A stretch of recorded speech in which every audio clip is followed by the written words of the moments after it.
Menteri Koordinator Bidang Infrastruktur dan Pembangunan Kewilayahan Agus Harimurti Yudhoyono atau AHY mengalami insiden tidak terduga saat berkunjung ke Rancaikek, Bandung, Jawa Barat. Videotron yang berada di samping gunung tiba-tiba jatuh. Insiden ini terjadi saat ia bersama sejumlah pejabat lainnya akan meresmikan rumah susun sederhana sewa atau rusunawa pada Rabu 18 Desember 2024.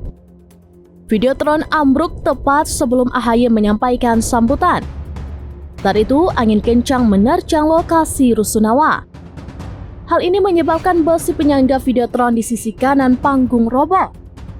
Suara keras terdengar saat jatuhnya videotron yang hanya berjarak sekitar 20 cm dari tempat duduk para pejabat.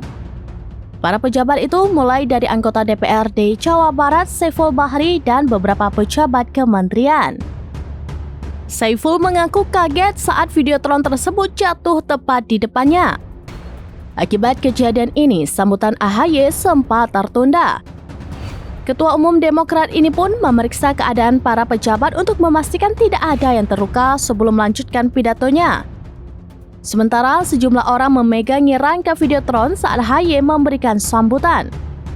Pasalnya, mereka takut hal serupa terulang lantaran angin masih berembus kencang.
Download Tribun X sekarang, menghadirkan lokal menjadi Indonesia.